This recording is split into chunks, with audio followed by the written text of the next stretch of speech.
Hi everyone, this is Tom recording for Vlog3.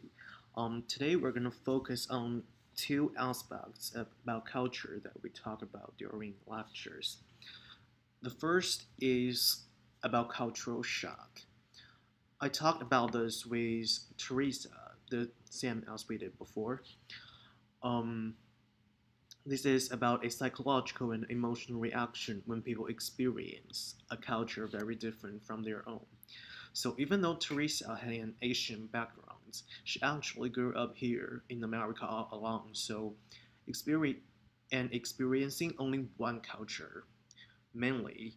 So the shock part doesn't really apply to her. But after we changed our opinions, I was quite appalled by how different the school life of hers actually was from how I had imagined they might be, and how that is actually no easier than mine. So, firstly, we talk about school life in high school, and a typical day of hers includes waking up at 7 o'clock for half day classes and then extracurricular activities till supper, and then homework, studies, and such. The most significant difference we had is about the time that we spend on after class activities. So I went to boarding school back in China, and the main part of my day is composed of classes and practices. Well, we got really little time for other stuff. So that's the main difference we find during the discussion. However, the main shock here is not about the differences which I've already know before. The main shock is that I have actually always pictured that the school life of American students to be really easy and loose and everything. So, however, apparently the truth says another way. And the second part is about how we reacted after we got into college. So, the biggest cultural shock I had after I got into college here is that about education is that how much your academic achievement depends on your autonomy and independent studying ability.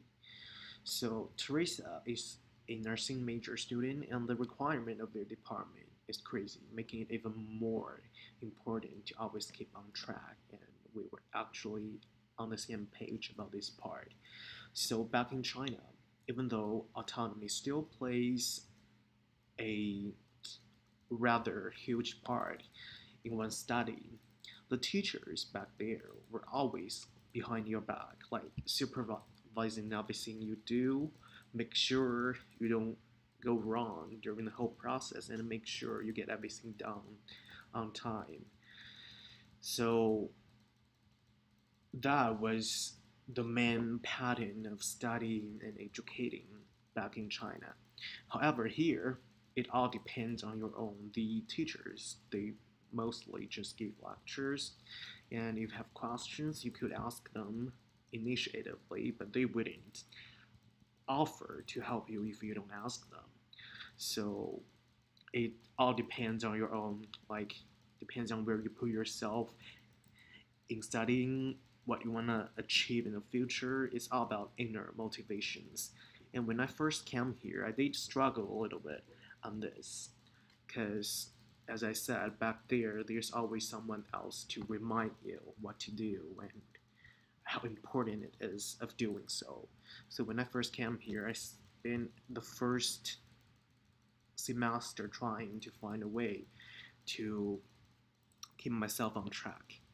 And that led us to the cultural adaptation part, which is the phenomenon of individuals who strive to establish and maintain a balanced relationship between their identity and a new environment.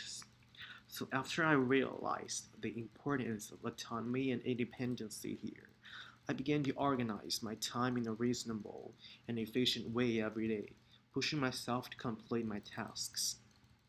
And gradually, I found my pattern and get the study back on track, even without anyone to remind me the importance of doing so. However, the study backgrounds of mine back in China, even though it doesn't really help about the initiative part, it did offer me like lots of basis of knowledge, and that also helped me during my college study life here. And that's pretty much it.